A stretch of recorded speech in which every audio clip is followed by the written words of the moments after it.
Mi nombre es Amalia Serrano. Tengo 64 años y he aprendido que la humillación no siempre llega gritando. A veces llega sonriendo, con una copa de vino en la mano y una servilleta de lino sobre las piernas. La noche en que mi hijo me dejó sola delante de todos, yo llevaba entre las manos el regalo más valioso que había preparado en toda mi vida. No era una joya, no era dinero, no era un sobre con billetes, ni un reloj caro para aparentar. Era un cuaderno de recetas escrito por mí a lo largo de 36 años, con tapas de piel gastada, hojas manchadas de aceite, anotaciones al margen y pequeñas marcas del tiempo que para mí valían más que cualquier herencia. Allí estaba la tortilla de patatas que le hacía a Nicolás cuando volvía llorando del colegio, el arroz meloso que cocinaba cada domingo cuando todavía éramos una familia, el potaje de mi madre, las croquetas de jamón que él robaba de la bandeja antes de que llegaran a la mesa, y hasta un dibujo suyo, con 7 años, en el que me pintó con un delantal y una cuchara de palo, como si yo fuera una reina. Lo guardé todo, lo protegí durante décadas, y aquella noche decidí entregárselo, porque pensé que, aunque se hubiera alejado de mí, aunque ya no me llamara mamá delante de ciertas personas, aunque últimamente me presentara como Amalia, con esa sonrisa tensa de los que se avergüenzan de su origen, aún quedaba en él algo del niño al que yo había criado sola. La cena de pedida se celebró en una finca a las afueras de Madrid, por la zona de La Moraleja, una de esas casas rehabilitadas con jardines recortados al milímetro, faroles encendidos al anochecer, camareros vestidos de negro y música de cuerda flotando en el aire, como si todo estuviera diseñado para recordar a los invitados que pertenecían a un mundo al que yo no había sido invitada del todo. La familia de la novia, Candela Valcárcel, era exactamente ese tipo de gente que jamás levanta la voz porque no lo necesita. Él, Germán, gestionaba patrimonios familiares y hablaba de inversiones como si hablara del tiempo. Ella, Beatriz, llevaba perlas discretas, perfume caro y esa mirada de mujer que ha pasado media vida separando a las personas entre las que sirven y las que se sientan a la mesa. Yo llegué con un vestido azul marino que me compré en unas rebajas de El Corte Inglés y unos zapatos sensatos, de los de aguantar horas de pie, porque llevo 30 años trabajando entre fogones y una acaba pensando antes en los pies que en el glamour. Soy cocinera, lo he sido casi toda mi vida. Entro a las 5 de la mañana en un restaurante de menú de Chamberí y salgo cuando otros apenas han terminado el desayuno. He levantado ollas más pesadas que muchos de los silencios que me he tragado. Con esas manos he limpiado pescado, he amasado pan, he curado fiebre, he pagado facturas y he sacado adelante a mi hijo sin pedirle a nadie permiso ni compasión. Pero esa noche, en aquella finca, no me sentaron con la familia, ni siquiera con los amigos más cercanos de Nicolás. Me colocaron cerca de la zona de servicio, en una mesa lateral, entre una organizadora del evento y una mujer que no paró de hablar de centros florales, como si el mundo entero dependiera de los tonos del eucalipto. Cuando me vio la tarjeta con mi nombre, la organizadora me preguntó si yo iba con el catering. Le respondí que era la madre del novio. Bajó la vista y sonrió de esa forma incómoda que tienen algunos cuando descubren que han enseñado demasiado rápido lo que piensan. Durante buena parte de la cena, mi hijo apenas se acercó. Estaba pendiente de Candela, de los padres de Candela, de los socios del padre de Candela, de una pareja que había venido de Salamanca y de otra que tenía una casa en Sotogrande. Yo lo miraba desde lejos y me repetía que estaba nervioso. que eran cosas de ese tipo de actos, que ya encontraríamos un momento. El momento llegó cuando retiraron el plato principal y comenzaron a servir el vino para el brindis. Me levanté despacio, cogí mi bolso, saqué el cuaderno envuelto en papel craft y atado con una cuerda fina, y caminé hasta la mesa principal.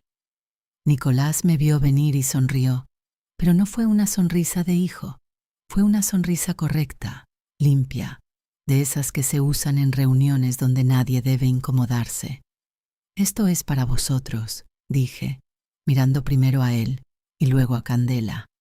«Aquí está todo lo que sé sobre cuidar una casa, alimentar a una familia y sostener una vida cuando las cosas se ponen difíciles».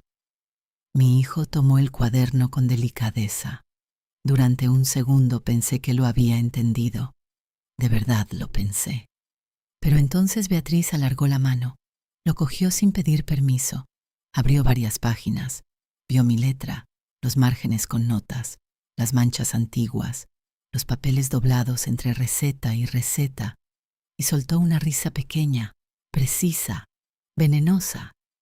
«¡Qué cosa tan mona!», dijo, con esa voz suave que usan algunas mujeres cuando quieren humillar sin ensuciarse. «Un álbum casero de la asistenta». No fue una carcajada, fue peor. Fue una frase dicha lo bastante alto para que la mesa la oyera y lo bastante baja para que nadie se sintiera obligado a intervenir. Candela sonrió, no de forma cruel, no abiertamente, pero sonrió. Después tomó el cuaderno con 2 dedos, como si fuera un objeto pintoresco. Lo dejó a un lado, en el borde de la mesa, y apoyó encima su copa de vino tinto. Vi cómo la base mojada marcaba un círculo oscuro sobre la tapa de cuero que mi madre me había regalado el año en que me casé. Vi la mancha extenderse despacio. Vi a mi hijo mirar la copa, mirarme a mí, mirar a Candela y no decir una sola palabra, ni una. No apartó la copa, no corrigió a la madre de su prometida, no dijo, «es mi madre», no dijo, «respeta eso», no hizo nada. Y en ese instante comprendí algo terrible. El verdadero golpe no era el insulto de esa mujer, sino el silencio de mi hijo. Sonreí. Sí, sonreí. Recogí el cuaderno, lo limpié con mi servilleta, lo guardé en el bolso y dije, «gracias por la velada». Luego me di la vuelta y salí por la entrada lateral, la que daba a la cocina, entre camareros, bandejas, cubos de hielo y olor a carne asada. Curioso, pensé. Al final siempre saben perfectamente por dónde creen que debemos salir las mujeres como yo. Conduje hasta mi piso en Carabanchel sin poner la radio. No lloré. Hacía años que yo ya no lloraba por desprecios. Subí, me quité los pendientes, dejé el bolso sobre la mesa de la cocina y saqué el cuaderno. La marca del vino seguía ahí, redonda, nítida, insolente. Lo abrí por una página al azar y encontré una nota escrita por Nicolás cuando tenía 8 años. «Las croquetas de mi madre son las mejores del mundo». Cerré el cuaderno con cuidado. Después fui al armario del pasillo, aparté 2 mantas viejas y saqué una caja metálica cerrada con llave. La abrí. Dentro había documentos que mi hijo jamás había visto. Escrituras, sociedades, extractos, carpetas, números, direcciones, contratos, toda una vida oculta detrás de una cocina, de un uniforme blanco y de unas manos ásperas. Me senté, lo revisé todo una vez más, y a la mañana siguiente pedí cita con mi abogado. Cuando entré en su despacho, en el barrio de Salamanca, él me miró por encima de las gafas, después de abrir la carpeta que había llevado y me dijo, «Amalia, si hacemos esto, ya no habrá vuelta atrás». Yo lo miré sin pestañear y respondí, «entonces empecemos». A la mañana siguiente no fui a trabajar. Después de 30 años sin faltar a un solo turno, llamé al restaurante y dije que no iría. Mi jefe se quedó en silencio unos segundos, como si no supiera quién hablaba, y luego solo dijo, Descansa, Amalia. Colgué sin explicar nada. No era cansancio, era otra cosa. Era el tipo de claridad que llega después de que algo dentro de ti se rompe del todo. A las 10 en punto estaba sentada frente a mi abogado, Tomás Rueda, un hombre discreto, de traje sencillo y mirada afilada, que llevaba más de 20 años gestionando cada firma, cada compra y cada decisión que yo había tomado sin que nadie lo supiera. Quiero hacer 3 cosas, le dije, colocando la carpeta sobre su mesa. No dudé ni un segundo. Primero, cancela todos los eventos reservados bajo el nombre Valcárcel en la finca. Levantó una ceja, pero no interrumpió. Segundo, inicia el cambio de uso. La propiedad dejará de ser un espacio para celebraciones. Quiero convertirla en viviendas temporales para madres solteras. 12 unidades. Esta vez sí levantó la mirada del todo. Amalia, esa finca genera cientos de miles al año. Ya lo sé, respondí sin titubear. Y tercero, necesito el contacto de alguien que investigue finanzas, alguien que no haga preguntas innecesarias. Tomás me observó unos segundos más, como si estuviera midiendo no mis palabras, sino mi decisión. Luego abrió un cajón, sacó una tarjeta y la deslizó hacia mí. Irene Salgado, ex inspectora de Hacienda, es meticulosa y no falla. Tomé la tarjeta. Perfecto. ¿Qué estás buscando exactamente?, preguntó. Lo miré fijamente. Quiero saber de dónde sale realmente el dinero de esa familia. No necesito más. A las 12 ya estaba sentada en una cafetería del barrio de Salamanca, esperando a Irene. Llegó puntual, con una carpeta fina bajo el brazo, sin maquillaje excesivo, sin pretensiones. Tenía esa presencia de las personas que no necesitan impresionar porque saben exactamente lo que valen. Señora Serrano, dijo, sentándose frente a mí. Le expliqué todo sin adornos, la cena, el comentario, el silencio de mi hijo, la familia de Candela, su negocio. Irene no reaccionó, solo tomó notas. Investigar una firma de gestión patrimonial no es sencillo, dijo finalmente. Pero si hay algo irregular, aparecerá. Dame 2 semanas. Asentí. Tengo tiempo. La boda es en un mes. Durante los días siguientes volví a mi rutina como si nada hubiera cambiado. Me puse el uniforme, encendí fogones, freí huevos, corté cebolla, serví cafés. Nadie en el restaurante sabía que cada mañana, antes de empezar el turno, revisaba documentos, llamadas, correos. Nadie sabía que mientras removía una olla, estaba esperando que alguien encontrara la grieta en una familia que se creía intocable. Nicolás me llamó 2 veces. No contesté. Dejó mensajes sobre la lista de invitados, sobre la organización de la boda, sobre lo bien que habían salido las fotos de la pedida. Mamá, Candela quiere saber cuántas personas vas a invitar. Mamá, solo cuando necesitaba algo. No devolví la llamada. Una semana después, Tomás me informó de que la cancelación de eventos ya estaba en marcha. La madre de Candela llamó furiosa. Quería saber quién es el propietario. ¿Qué le dijiste? Que es confidencial. Sonreí por primera vez en días. Bien. El siguiente movimiento no fue mío. Fue de Irene. 12 días después me llamó. Tenemos que vernos. Su tono no cambió, pero algo en la forma de decirlo me hizo entender que había encontrado algo. Nos reunimos en el mismo sitio. Sacó una carpeta más gruesa esta vez. La abrió despacio. Valcárcel Gestión mueve aproximadamente 150 millones de euros en activos de clientes, fondos de inversión, planes de pensiones, cuentas familiares. Asentí. Nada de eso me sorprendía. En los últimos 2 años, Germán Valcárcel ha estado desviando dinero a una red de sociedades pantalla en Luxemburgo y Malta. Levanté la vista. ¿Cuánto?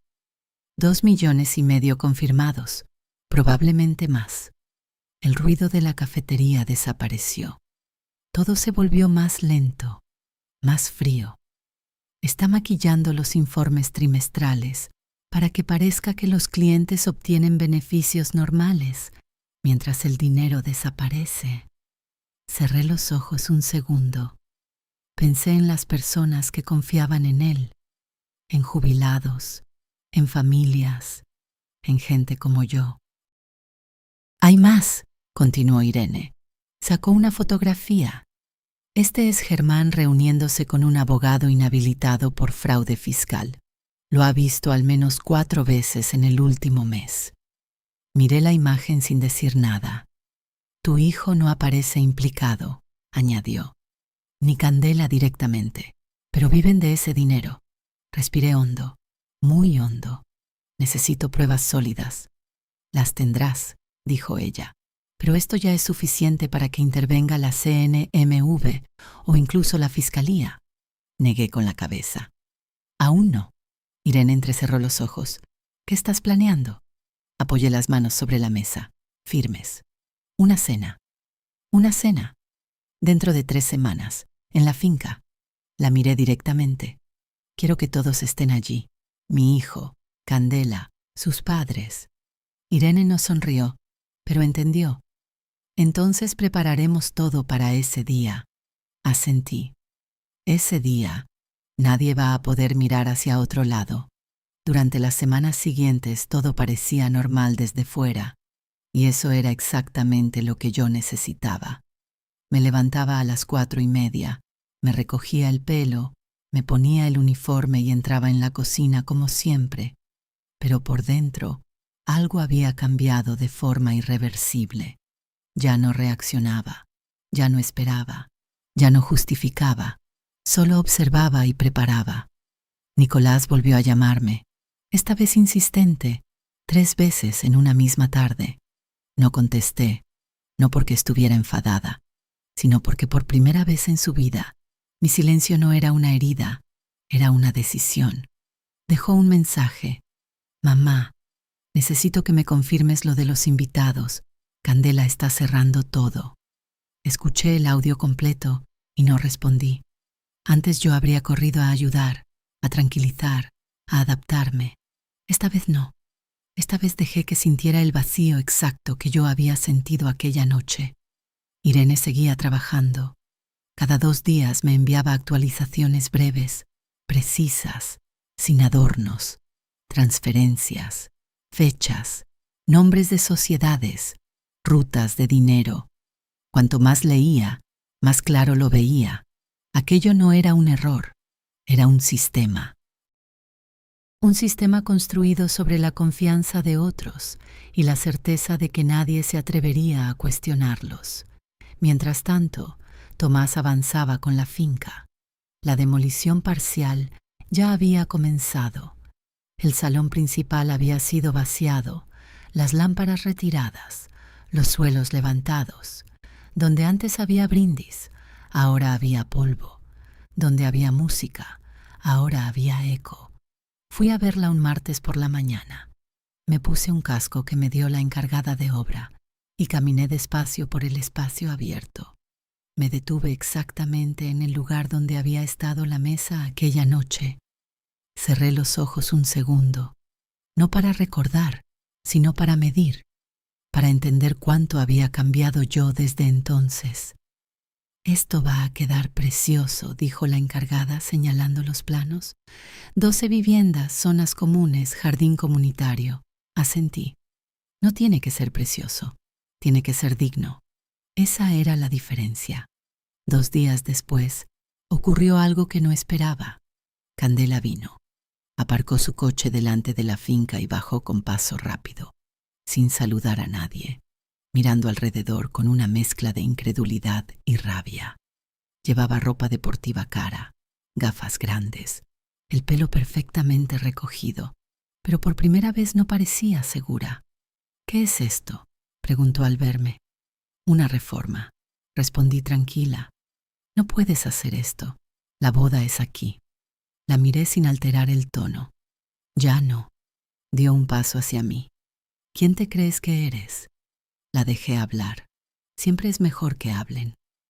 Mi familia tiene acuerdos firmados. Esto no se puede cancelar así. Ya está cancelado, dije. Te recomiendo buscar otro lugar. Su respiración se volvió más rápida. Voy a llamar a mi padre. Hazlo. Sacó el teléfono, pero no marcó. Me miró de arriba abajo, como intentando encajar algo que no entendía. Tú trabajas en una cocina, dijo finalmente. Sí. Entonces deja de hacer teatro. Sonreí apenas. Esto no es teatro. Silencio. Largo. Incómodo. Dile a Nicolás que venga a cenar aquí dentro de 10 días, a las 8. Con tus padres. Frunció el ceño. ¿Para qué? La miré directamente a los ojos. Porque hay cosas que necesitan escucharse delante de todos. Dudó. No le gustaba no tener control. Nadie en su entorno estaba acostumbrado a eso.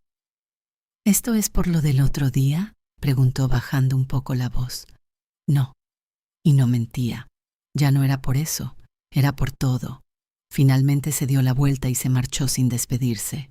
Esa misma noche Nicolás llamó. Contesté. Mamá, ¿qué está pasando? Su voz ya no era firme.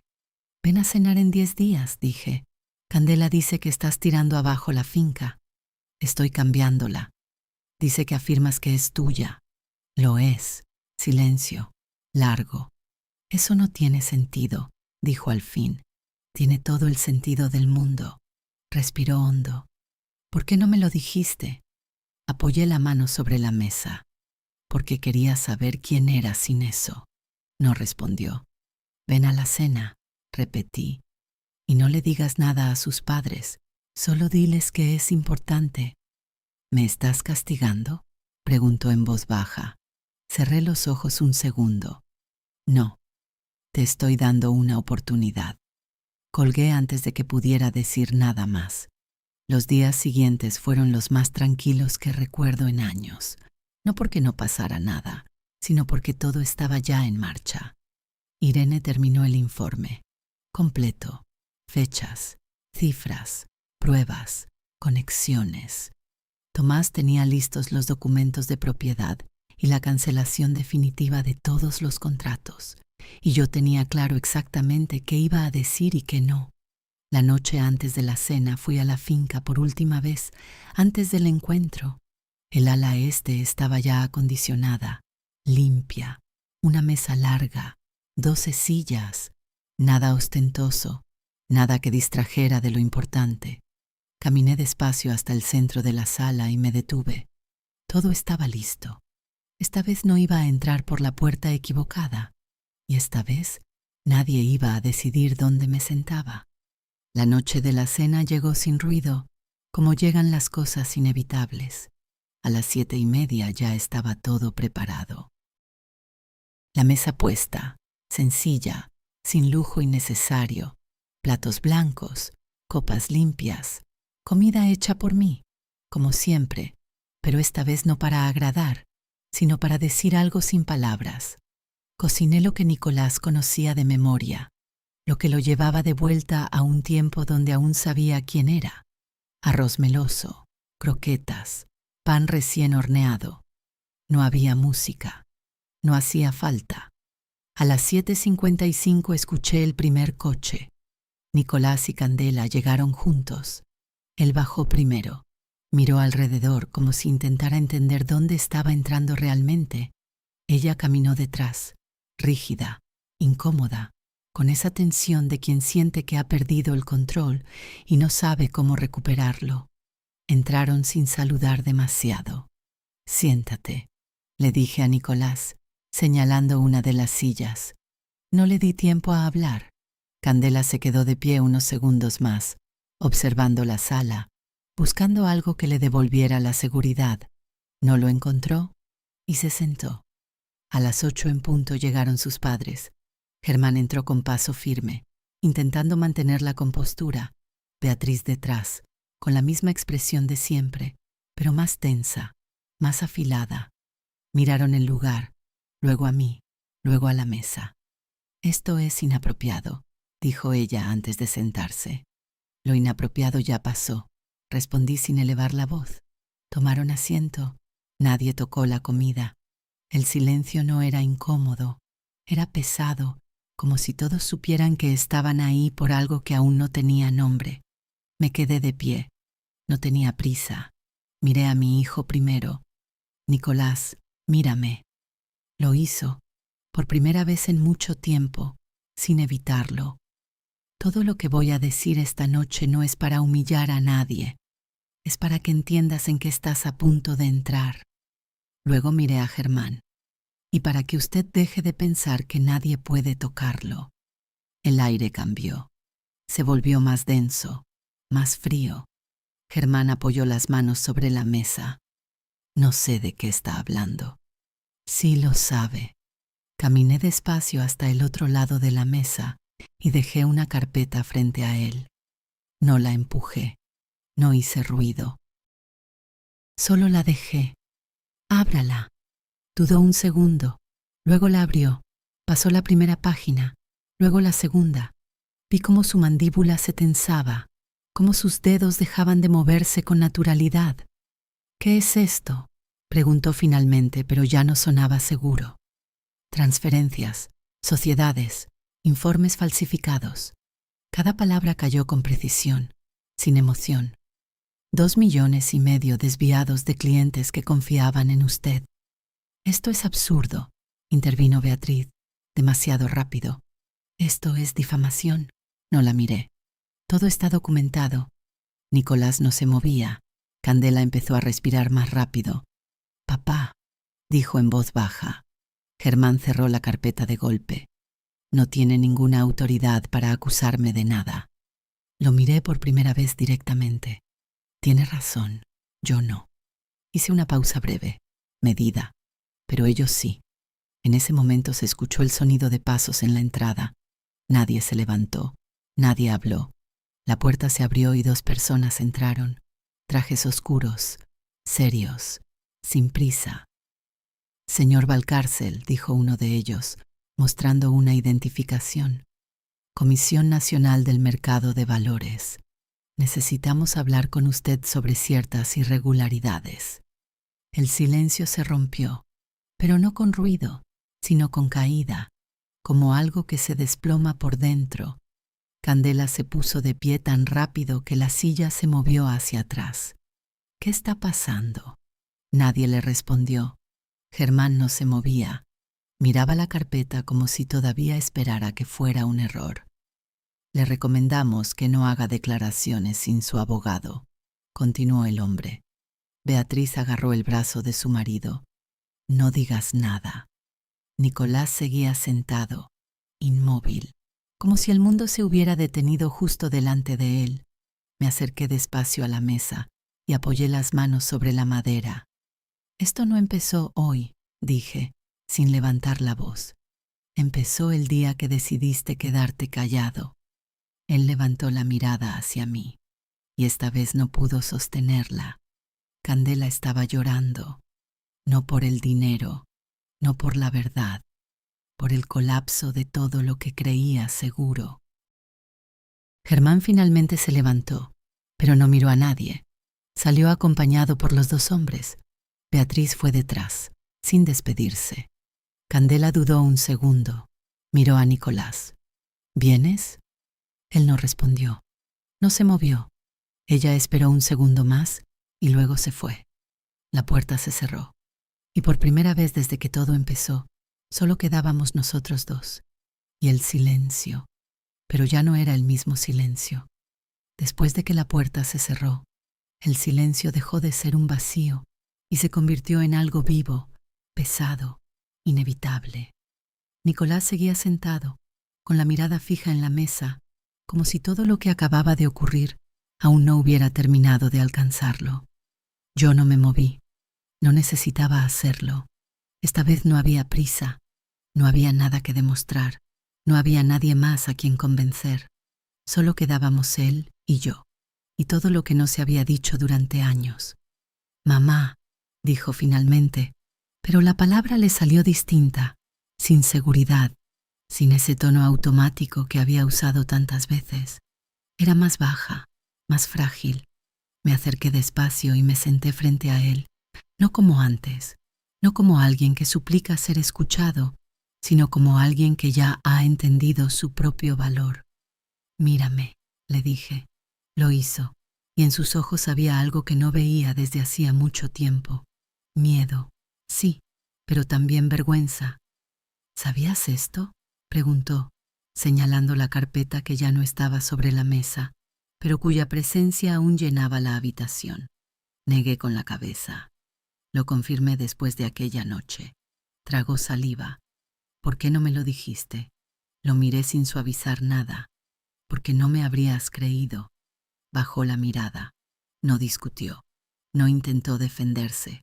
Y eso, más que cualquier palabra, me dijo que por fin estaba viendo lo mismo que yo había visto aquel día. Yo pensé que empezó, pero no terminó. No podía. No había forma de justificarlo sin enfrentarse a sí mismo. Pensaste que yo era menos, completé yo. No levanté la voz. No hacía falta. Pensaste que mi trabajo, mi vida, lo que soy, no encajaba en el mundo al que querías pertenecer. Cerró los ojos.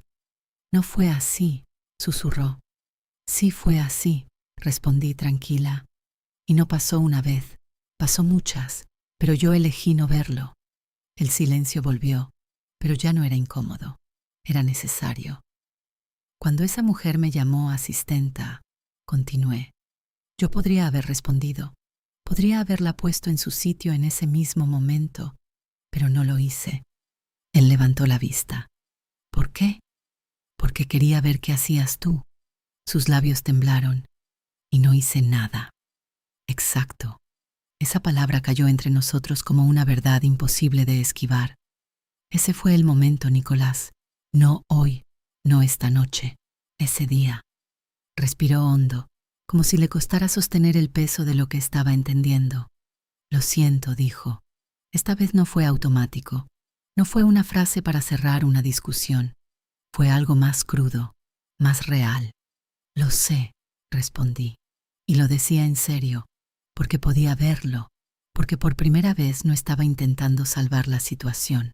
Estaba enfrentándola. Pero hay cosas que no vuelven atrás, añadí. No como castigo, sino como hecho. No puedes borrar lo que hiciste, solo puedes decidir qué haces ahora. Se quedó en silencio unos segundos, luego preguntó, ¿qué hago? Lo miré con calma. Eso depende de quién quieres ser. No le di una respuesta fácil, no había atajos esta vez. Miró la mesa, la comida intacta, las manos sobre sus rodillas. No quiero ser como ellos, dijo al fin. Asentí levemente. Entonces empieza por no vivir como ellos. Pasaron varios segundos antes de que volviera a hablar. ¿Y tú?, preguntó. Después de todo esto, ¿todavía quieres que forme parte de tu vida? Esa fue la pregunta real, no la de dinero, no la de la boda, esa. Lo miré en silencio. Podría haber respondido rápido. Podría haber dicho que sí, que todo estaría bien, que el amor lo arregla todo, pero eso habría sido mentira. Quiero que formes parte de mi vida si entiendes lo que eso significa, dije finalmente. Sin vergüenza, sin esconderme, sin tratarme como algo que tienes que explicar.